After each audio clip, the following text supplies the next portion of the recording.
M. Tremblay, vous êtes notaire de formation. Oui. Vous avez été notaire longtemps pour ça. Je le suis encore, mais je travaille pas comme notaire. Non, là, vous avez pas je paye encore ma cotisation. Je suis encore notaire. Non, j'ai pas le temps. Non, c'est ça, j'imagine. Là, vous avez battu le maire Blackburn, vous, dans le temps. Oui. C'était un maire qui était populaire, quand même. Oui, il était très populaire. Comment vous l'avez battu?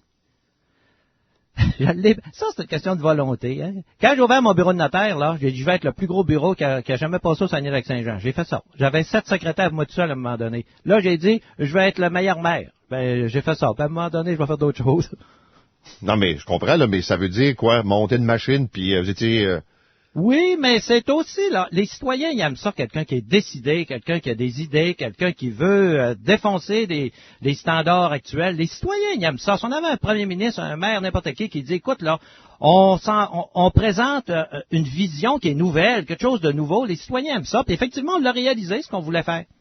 Vous êtes dans l'univers municipal, puis quand vous me parlez des premiers ministres ou des chefs de parti qui pourraient avoir des projets et stimuler un peu, disons, les Québécois.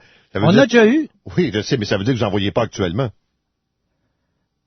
Là, je négocie avec eux autres tous les jours. Correct. Je les trouve très bons. On est entre nous. Oubliez pas, on est entre nous. Non, c'est pas facile, là. Faut dire que les médias, vous nous lâchez pas, par exemple. Non, là, attends, changez pas de sujet, là. On va en parler des médias si vous voulez. Mais ça veut dire que vous trouvez pas les politiciens les plus en vue très flamboyants. C'est pas juste être flamboyant. Tu peux être flamboyant et être pas bon. OK. On a vu ça. Mais ce qui compte, c'est d'être efficace. Ils sont pas pires. Oui, ils sont pas pires.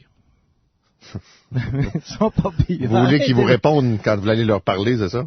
Parce que vous étiez pour me répondre. Ça, c'est vrai aussi. Mais vous dire franchement, là. Vous étiez sincèrement pour me dire le fond de votre pensée, puis là, vous êtes dit, c'est vrai, faut que je leur parle encore à ce monde-là.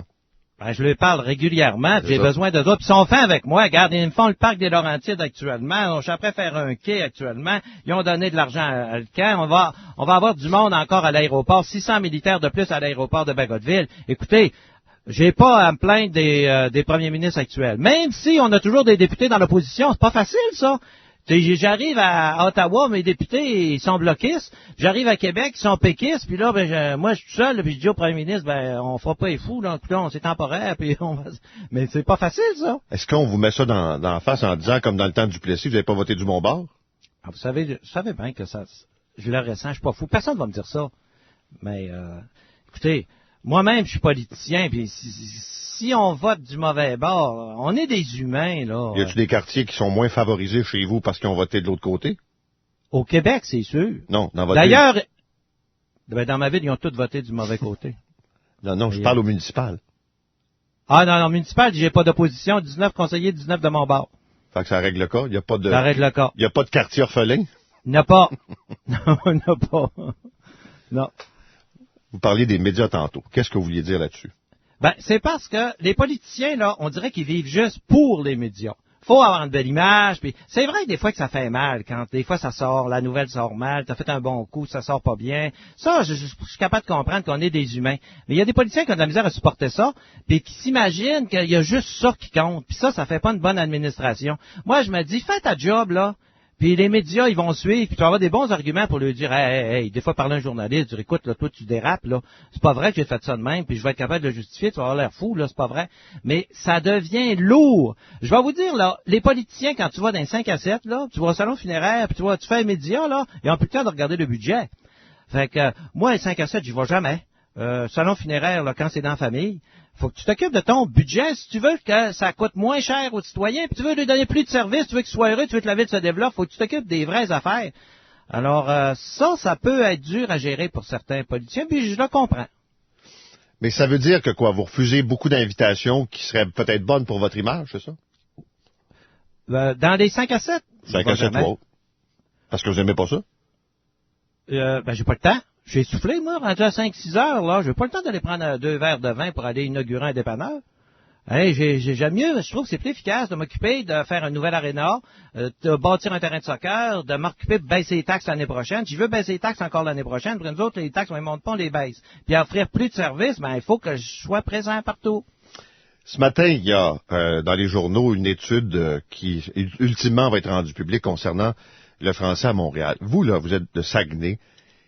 Si je vous demande, Montréal, pour vous, ça veut dire quoi? ça représente quoi? Quel regard vous avez sur Montréal? Montréal, c'est le poumon de la province. C'est le poumon, puis si Montréal va mal, on va tout mal. Mais pour que Montréal aille bien, il faut que les régions aussi aillent bien pour alimenter Montréal. Tout se passe là. Écoutez, moi, ça fait 2 mois que j'ai pas été à Montréal, là, puis je pense que c'est la première fois depuis que je suis maire que je passe 2 mois sans y aller. Tout se passe à Montréal. Puis les gens de Montréal, là, ils ont l'impression des fois, puis ça peut être vrai dans certains cas, là, que c'est comme une opposition région Montréal. Puis moi, quand j'entends des propos de même chez nous, je leur dis arrêtez-moi ça. Montréal, c'est notre métropole, c'est notre ville. Moi, à Montréal, je suis chez nous. Il faut arrêter de se distinguer puis de faire des distinctions. Si Montréal va mal, comme ça va mal actuellement, là, financièrement, puis c'est pas gérable avec le nombre d'arrondissements qu'il y a là, puis du conseil d'agglomération, pauvre mère, je sais pas comment il fait. Alors, à partir de là... Aimeriez-vous ça, une structure comme ça chez vous, avec des arrondissements, puis des mairies, puis le conseil... Non. C'est garanti, la première affaire, là, à Montréal, là, t'enlèves tout ça, là. Les histoires d'arrondissement. Écoutez, il n'y a pas une ville au Canada qui a ça, là. Une ville qui marche. Prenez une ville qui marche. Aux États-Unis, au Canada, ils n'ont pas d'arrondissement comme ça. On a, nous autres, des arrondissements, mais ils n'ont presque pas de pouvoir. C'est pour des petites affaires. Ils n'ont pas d'employés, ils n'ont rien. Mais à Montréal, c'est des villes dans ville. C'est des oppositions à l'administration principale. Ça peut pas marcher. Chacun fait son déneigement à sa tête. Chacun fait ses affaires à sa tête. Ils ont des employés. Ça peut pas marcher, ça. Alors, ça, c'est... Puis le conseil d'agglomération, vois-tu encore une affaire? Les villes qui sont défusionnées, là, ils ont voulu se défusionner, plein pouvoir, goodbye, merci, plus d'affaires avec Montréal. C'est pas ça actuellement. Ils les ont mariés ensemble. Montréal a des pouvoirs sur eux autres, mais il faut qu'ils approuvent le budget. Structure de fou. Ça pourra pas marcher. Ils vont s'en rendre compte à un moment donné. Il faut faire une ville comme Toronto, comme Calgary, comme Vancouver, toutes les villes, on n'a rien inventé. Nous autres, on se pense trop. Là, on veut tout copier ce qui se passe en France. C'est pas juste des bonnes choses qui se passent en France. Là. La ville de Québec, comment vous la voyez? C'est pareil. C'est la même chose avec ces arrondissements. C'est moins pire un peu. Mais à Québec, ça va prendre un bon coup de barre. Là. Je vais vous dire que la ville de Québec, là, Madame Boucher, là, on a fait son hommage quand elle est décédée. C'était une bonne personne. Je vais vous le dire, c'était du bon monde. Mais la machine était grosse pour elle. On peut-tu dire ça, là, dans l'oreille, là? Moi, je le sais, là. On avait des réunions, tout ça. C'était gros pour Mme Boucher. Qu'est-ce que vous voulez dire, c'était gros? Elle n'était pas capable c'était trop gros pour elle. C'est dur à dire, hein, mais un petit peu. Mais en quoi c'était trop gros pour elle? Tu sais, à un moment donné, là, administrer une affaire qui marche tout seul, puis administrer une ville comme Québec, ça prend du poignet. C'est pas tout de dire, je vais aller dans les médias, puis je vais crier une fois de temps en temps, là. Ça prend du poignet avec tous tes syndicats, puis c'est dur, ça, tous les projets qui se présentent sur le bureau, gérer tout ça, c'est dur. Ça prend quelqu'un qui est fort en administration, puis qui connaît ça, puis qui a de l'envergure. Encore une fois, là, Mme Boucher, c'est une bonne personne, puis elle faisait son possible. Puis c'est sûr qu'on a fait son éloge, puis je pense que si on me l'avait demandé le lendemain de son décès, là, avec tout ce qu'elle a fait, elle a donné sa vie pour sa ville. Mais je pense que la ville l'a fait mourir. Parce que c'était trop gros. Oui, c'était trop gros. Vous savez qu'on a des problèmes à Montréal avec les cols bleus. Chez vous, comment ça se passe? Très bien. Qu'est-ce que vous feriez avec nos cols bleus? Un ménage. Un ménage à faire avec les cols bleus à Montréal. Mais le syndicat est fort, hein? Le syndicat des cols bleus à Montréal, là, ils ont beau dire que c'est un mythe. Je suis pas sûr, moi, que c'est un mythe. Moi, ce qui se passe à Montréal, c'est dur à gérer. Encore une fois, je blâme pas le maire, là. C'est dur à gérer. Ça prendrait le premier ministre. Faut que le premier ministre s'en mêle. Qui se mêle de la gestion de Montréal. Ça, il prend l'aide de Montréal. Écoute, c'est pas normal. Montréal, il fait son budget, là, puis en bas de son budget, il manque à gagner 150 millions. Merci, bonjour. Hey, c'est pas un budget, ça?